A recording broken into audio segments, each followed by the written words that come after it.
എല്ലാവർക്കും നമസ്കാരം, സ്വാഗതം. ഹിന്ദു ദത്തെടുക്കൽ നിയമത്തിന്റെ വിശേഷങ്ങളിലേക്ക് നമുക്ക് വീണ്ടും വരാം. കഴിഞ്ഞ തവണ നമ്മൾ ആരാണ് ദത്തെടുക്കാൻ യോഗ്യർ എന്നതിനെക്കുറിച്ച് സംസാരിച്ചു, ഓർക്കുന്നുണ്ടോ? പക്ഷെ ഒരു ദത്തെടുക്കൽ പൂർണ്ണമാകണമെങ്കിൽ മറ്റ് രണ്ട് പ്രധാന ചോദ്യങ്ങൾക്ക് കൂടി ഉത്തരം കിട്ടണം. ഒന്ന്, ആർക്കാണ് ഒരു കുട്ടിയെ ദത്തിന് നൽകാൻ നിയമപരമായി അധികാരം? രണ്ട്, ആരെയാണ് ദത്തെടുക്കാൻ സാധിക്കുക? അപ്പൊ ഈ രണ്ട് ചോദ്യങ്ങളുടെയും ഉത്തരം നമുക്കിന്ന് വിശദമായിട്ട് തന്നെ നോക്കാം. അപ്പോൾ ഇന്ന് നമ്മൾ എന്തൊക്കെയാണ് നോക്കാൻ പോകുന്നതെന്ന് വെച്ചാൽ ഇതാണ്. ഈ നിയമത്തിലെ ഏറ്റവും പ്രധാനപ്പെട്ട രണ്ട് സെക്ഷനുകൾ, അതായത് സെക്ഷൻ 9 പിന്നെ സെക്ഷൻ 10. ഇതിനെക്കുറിച്ചായിരിക്കും നമ്മൾ പ്രധാനമായും സംസാരിക്കുക. ശരി, അപ്പോൾ നമുക്ക് ആദ്യത്തെ വിഷയത്തിലേക്ക് കടക്കാം, അല്ലേ? ഓക്കെ, അപ്പോൾ ആദ്യത്തെ ചോദ്യം ഇതാണ്: ആർക്കാണ് ഒരു കുട്ടിയെ ദത്തിന് കൊടുക്കാൻ നിയമപരമായി അധികാരം? ഇതിനുള്ള കൃത്യമായ ഉത്തരം കിടക്കുന്നത് ഈ നിയമത്തിന്റെ സെക്ഷൻ 9 ഈ സെക്ഷൻ വളരെ വ്യക്തമായി പറയുന്നുണ്ട്, വെറും 3 വിഭാഗത്തിൽപ്പെട്ട ആളുകൾക്ക് മാത്രമേ ഇതിന് അധികാരമുള്ളൂ. അപ്പോ നിയമം ഇവിടെ വളരെ ക്ലിയറാണ്. ഒരു കുട്ടിയെ ദത്ത് നൽകാനുള്ള അധികാരം ഈ 3 പേർക്ക് മാത്രം: അച്ഛൻ, അമ്മ, അല്ലെങ്കിൽ കുട്ടിയുടെ നിയമപരമായ രക്ഷാകർത്താവ്, അതായത് ലീഗൽ ഗാർഡിയൻ. ഇവരല്ലാതെ മറ്റാർക്കും ഒരു കുട്ടിയെ ദത്ത് നൽകാൻ നിയമപരമായി അധികാരമില്ല. അത്രേ ഉള്ളൂ. ഇനി ഇതിലേറ്റവും സാധാരണയായി വരുന്നൊരു സാഹചര്യം എന്തായിരിക്കും? തീർച്ചയായും അച്ഛനും അമ്മയും ഒരുമിച്ച് ഈ തീരുമാനമെടുക്കുന്നത് തന്നെ. അപ്പോ അവരെങ്ങനെയാണ് ഈ തീരുമാനമെടുക്കേണ്ടത്? അവിടെയാണ് നിയമം വളരെ പ്രധാനപ്പെട്ട ഒരു തത്വം മുന്നോട്ട് വയ്ക്കുന്നത്: തുല്യത. ഇവിടെ നമ്മൾ ശ്രദ്ധിക്കേണ്ട വാക്ക് തുല്യ അവകാശമെന്നതാണ്. നിയമം അച്ഛനും അമ്മയ്ക്കും ഒരേ അധികാരമാണ് കൊടുക്കുന്നത്. ഒരു ത്രാസ് പോലെയാണിത്. ഒരാൾക്ക് മറ്റേയാളേക്കാൾ കൂടുതൽ അധികാരമൊന്നുമില്ല. അതുകൊണ്ടെന്താ, അച്ഛന് തനിച്ചിഷ്ടപ്രകാരം കുട്ടിയെ ദത്തുകൊടുക്കാൻ പറ്റില്ല, അതുപോലെ അമ്മയ്ക്കും പറ്റില്ല. രണ്ടുപേരുടെയും സമ്മതം അത് നിർബന്ധമാണ്. പക്ഷേ ഏതൊരു നിയമത്തിലെയും പോലെ ഇവിടെയും ചില എക്സെപ്ഷൻസുകളുണ്ട്. ഒരു 3 സാഹചര്യങ്ങളിൽ മറ്റേയാളുടെ സമ്മതം ആവശ്യമില്ല. ഏതൊക്കെയാണെന്ന് വെച്ചാൽ, ഒരാള് ലോകവുമായുള്ള ബന്ധമൊക്കെ ഉപേക്ഷിച്ച് സന്യാസിയായി പോകുകയാണെങ്കിൽ, അല്ലെങ്കിൽ ഹിന്ദുമതം ഉപേക്ഷിക്കുകയാണെങ്കിൽ, അതുമല്ലെങ്കിൽ കോടതി തന്നെ ഒരാൾക്ക് മാനസിക സ്വാസ്ഥ്യമുണ്ടെന്ന് വിധിക്കുകയാണെങ്കിൽ, ഈ സാഹചര്യങ്ങളിൽ മറ്റേ രക്ഷിതാവിന് ഒറ്റയ്ക്ക് തീരുമാനമെടുക്കാം.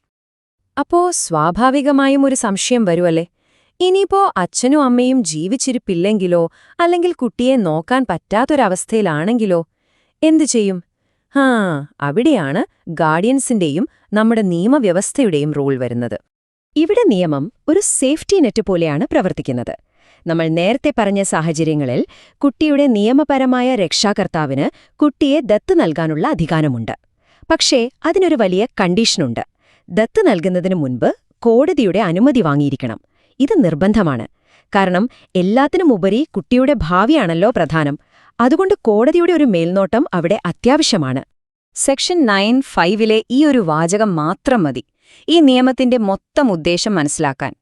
ദത്തെടുക്കൽ കുട്ടിയുടെ ക്ഷേമത്തിനു വേണ്ടിയുള്ളതാണെന്ന് കോടതിക്ക് ബോധ്യപ്പെടണം. ഇതാണ് അവസാന വാക്ക്. കോടതിയുടെ ഏത് തീരുമാനത്തിന്റെയും അടിസ്ഥാനം ഒന്നുമാത്രമായിരിക്കും: കുട്ടിയുടെ ഏറ്റവും നല്ല ഭാവി. മാത്രമല്ല, സാധ്യമെങ്കിൽ കുട്ടിയുടെ ആഗ്രഹങ്ങൾക്ക് കൂടി കോടതി വില കൽപ്പിക്കും. നമ്മൾ നേരത്തെ ഗാർഡിയൻ അല്ലെങ്കിൽ രക്ഷാകർത്താവ് എന്നൊക്കെ പറഞ്ഞല്ലോ. പക്ഷെ നിയമപരമായി നോക്കുമ്പോൾ ഇവിടെ ഒരു പ്രധാനപ്പെട്ട വ്യത്യാസമുണ്ട്. എല്ലാ ഗാർഡിയൻസും ഒന്നല്ല. എന്താണ് ആ വ്യത്യാസമെന്ന് നമുക്ക് നോക്കാം. ആദ്യം തന്നെ ഈ ആക്ട് അനുസരിച്ച് എന്താണ് ഗാർഡിയൻ എന്ന് നോക്കാം. കുട്ടിയുടെ കാര്യങ്ങളും അവരുടെ സ്വത്തും നോക്കി നടത്താൻ ഉത്തരവാദിത്തമുള്ള ഒരാൾ, അതാണ് ഗാർഡിയൻ. ഇത് കോടതി നിയമിച്ച ഒരാളാവാം, അല്ലെങ്കിൽ ഒരു വിൽപത്രത്തിൽ പറഞ്ഞിട്ടുള്ള ആളുമാവാം. അപ്പോ എന്താണ് ഈ രണ്ടുതരം ഗാർഡിയൻസ് തമ്മിലുള്ള വ്യത്യാസം? ഡി ജൂറെ എന്ന് പറഞ്ഞാൽ നിയമപ്രകാരമുള്ള ഗാർഡിയൻ, അതായത് കോടതി നിയമിച്ചതോ വിൽപത്രത്തിൽ പറയുന്നതോ ആയ ഒരു ഒഫീഷ്യൽ സ്റ്റാറ്റസ് ഉള്ള ആള്. ഇനി ഡി ഫാക്ടോ ഗാർഡിയനോ? അത് ഒരുപക്ഷേ കുട്ടിയെ സ്നേഹത്തോടെ നോക്കുന്ന ഒരു ബന്ധുവോ മറ്റോ ആയിരിക്കാം. പക്ഷെ അവർക്ക് നിയമപരമായ അംഗീകാരം ഉണ്ടാവില്ല. അപ്പോ ദത്തു കൊടുക്കുന്ന പോലൊരു വലിയ നിയമപരമായ കാര്യത്തിന് ഈ ഡി ഫാക്ടോ ഗാർഡിയന് അധികാരമില്ല. ഡി ജൂറെ, അതായത് നിയമപരമായ ഗാർഡിയന് മാത്രമേ അതിന് പറ്റുകയുള്ളൂ. ഈ വ്യത്യാസം വളരെ പ്രധാനപ്പെട്ടതാണ്. ഓക്കെ, അപ്പോ ആരാണ് ദത്ത് കൊടുക്കുന്നത് എന്ന് നമ്മൾ കണ്ടു. ഇനി അടുത്ത പ്രധാനപ്പെട്ട ചോദ്യം: ആരെയാണ് ദത്തെടുക്കാൻ പറ്റുന്നത്? ഏതൊരു കുട്ടിയെയും ദത്തെടുക്കാൻ പറ്റുമോ? ഇല്ല, അതിനും നിയമത്തിൽ കൃത്യമായ വ്യവസ്ഥകളുണ്ട്. അതാണ് സെക്ഷൻ 10 പറയുന്നത്. ഒരു 4 പ്രധാന കണ്ടീഷനുകളാണ് ഇതിലുള്ളത്. അപ്പൊ എന്തൊക്കെയാണ് സെക്ഷൻ 10 പറയുന്ന ആ 4 കണ്ടീഷനുകൾ എന്ന് നോക്കാം. ഒന്നാമതായി, ദത്തെടുക്കുന്ന കുട്ടി ഒരു ഹിന്ദു ആയിരിക്കണം.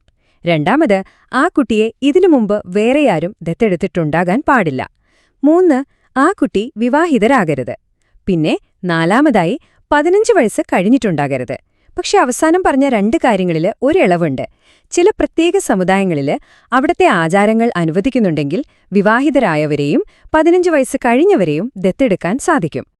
അപ്പോ നമ്മള് സെക്ഷൻ 9ഉം 10ഉം കണ്ടു, കുറേയധികം നിയമങ്ങളും കണ്ടീഷൻസുമൊക്കെ കണ്ടു. പക്ഷേ ഇതിന്റെയൊക്കെ പിന്നിലുള്ള യഥാർത്ഥ ഉദ്ദേശം എന്താണ്? എന്തിനാണ് ഇത്രയധികം നിബന്ധനകൾ വെച്ചിരിക്കുന്നത്? അതിന്റെ ആ ഒരു കോർ പ്രിൻസിപ്പിൾ അല്ലെങ്കിൽ അടിസ്ഥാന തത്വം എന്താണെന്ന് നോക്കാം. ചുരുക്കി പറഞ്ഞാൽ, നമ്മൾ മനസ്സിലാക്കേണ്ട ഏറ്റവും പ്രധാനപ്പെട്ട കാര്യം ഇതാണ്. ഈ നിയമം ഒരു ബാലൻസിംഗ് ആക്ടാണ്. ഒരു ത്രാസ് പോലെ സങ്കൽപ്പിക്കുക. അതിന്റെ ഒരു തട്ടിൽ അച്ഛനമ്മമാരുടെയും ഗാർഡിയന്റെയും ഒക്കെ അവകാശങ്ങൾ, മറ്റേ തട്ടിലോ അതിനേക്കാളൊക്കെ ഒരുപാട് ഭാരമുള്ള, ഒരുപാട് പ്രാധാന്യമുള്ള ഒരു കാര്യമുണ്ട്. അതാണ് കുട്ടിയുടെ ക്ഷേമം. അവസാനം ഏതു തീരുമാനമെടുക്കുമ്പോഴും ആ കുട്ടിയുടെ ക്ഷേമം എന്ന തട്ട് എപ്പോഴും താഴേക്കിരിക്കും. അതിനായിരിക്കും മുൻഗണന. അതാണ് ഈ നിയമത്തിന്റെ ഏറ്റവും കാതലായ ഭാഗം. അപ്പോ ഇന്നത്തെ ഈ വിശകലനം നമ്മൾ ഇവിടെ അവസാനിപ്പിക്കുകയാണ്.